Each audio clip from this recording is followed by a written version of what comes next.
Alhamdulillahi Rabbil Alamin, wassalatu wassalamu ala rasulihil amin, ala habibina Muhammad wa ala alihi wa ashabihi ajma'in. Amma ba'd, assalamu alaikum wa rahmatullahi wa barakatuh.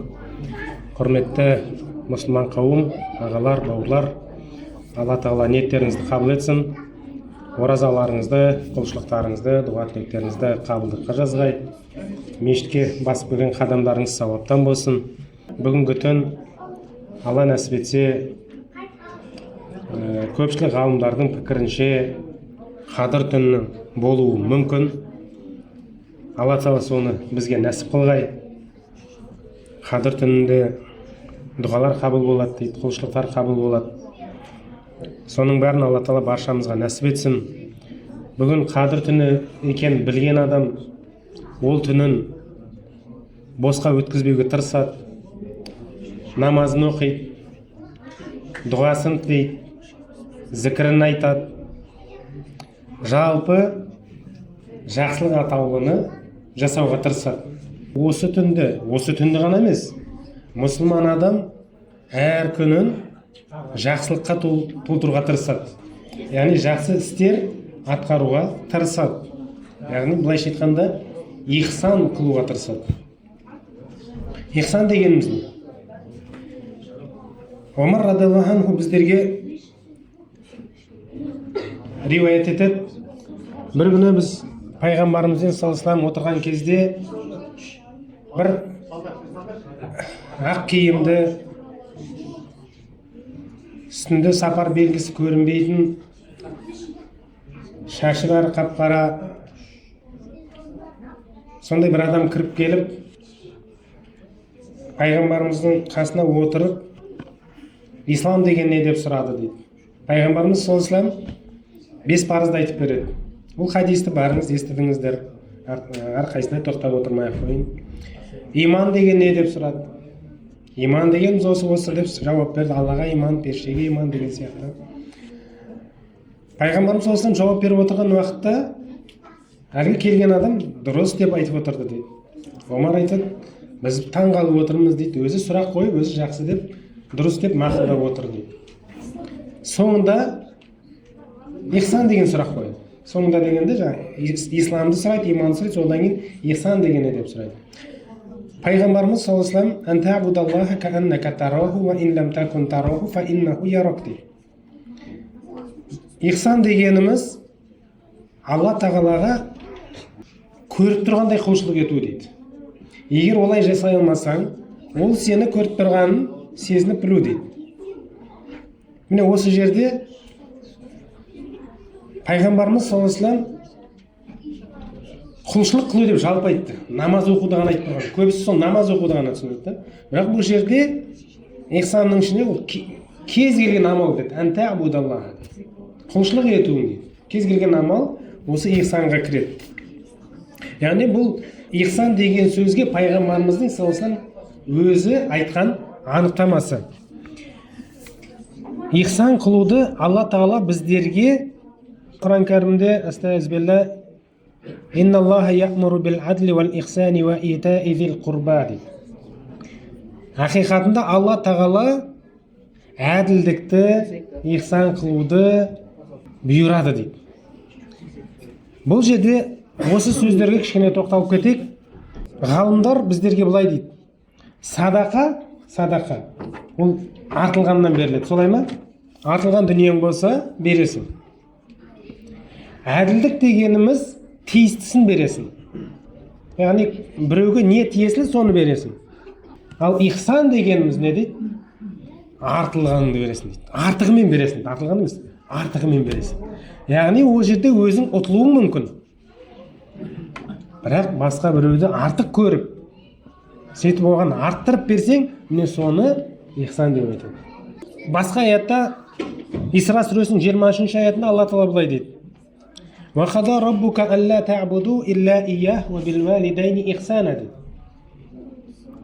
Алла Тағала өзінен басқа біреуге құлшылық етпеуді бұйырды және ата-анаға жақсылық қылуды, яғни ихсан қылуды бұйырды дейді. ата анаға ихсан қылуды бұйырды дейді. Яғни біздер олармен жақсы мәміледе болуымыз керек, жақсы қарым-қатынас жасауымыз керек, оларға жақсылық жасауымыз керек.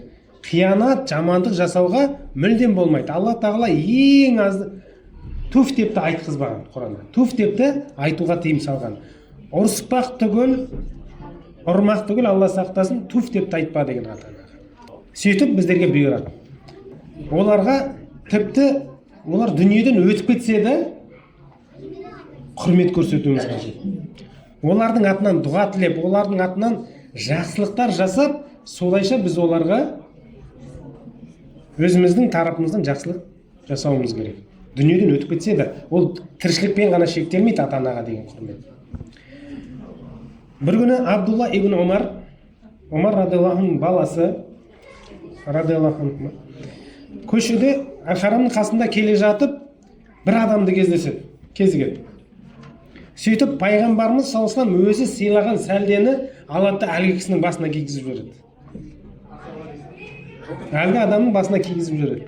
Жұрттың бәрі пайғамбардың өзі берген сәлде ғой, былайша айтқанда қымбат. Ол ана кісіге беріп жібереді. Жұрттың бәрі сұрайды, не себепті сен солай жасадың дейді. Абдулла ибн Омар айтады, мына кісінің әкесін менің әкем жақсы көретін еді дейді.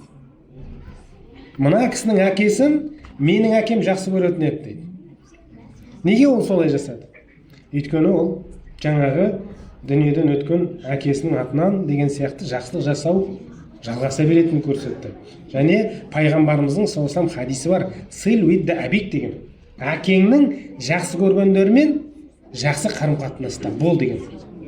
Пайғамбарымыздың былайша айтқанда өсиеті. Қазақта не дейді? Әкең өлсе де әкеңді көрген өлмесін дейді. Яғни біз сол әкеміздің я анамыздың дүниеден өткен туыстарымен, тіпті олар жақсы көрген бір жолдастарымен жақсы қарым-қатынаста болатын болсақ, ата-анамызға ихсан қылған болады екенбіз да. Яғни жақсылық жасаған боламыз. Сол үшін жақсылық жасауда ата-анаға біз бұл тіршілікпен, дүниемен шектеліп қалмауымыз керек. Али Имран сүресінің 134-ші аятында Алла Тағала муминдерді, мұсылмандарды сипаттап, «Вәл-кәзимин әл-ғайза, вәл-афин анин нас, валлаху юхиббул мухсинин» деп айтқан. Мұсылмандарды сипаттағанда не дейді? «Вәл-кәзимин әл-ғайз» дейді. Ашуын жұтатындар дейді. Негізі мұсылман адам ашуын жұтады. Пайғамбарымыз саллаллаху алейхи ва саллям ондай адамды кім деп сипаттаған? Батыр деп сипаттаған. Ашуы өңешке келген кезде жұта алған адам міне нағыз батыр сол. Алла Тағала да айтып отыр, муминдер сипаттағанда нағыз муминді. «Вәл-кәзимин әл-ғайз» дейді. Ашуын жұтатындар. «Вәл-афин анин нас» және адамдарға кешіріммен, кеңшілікпен қараушылар деп айтқанда.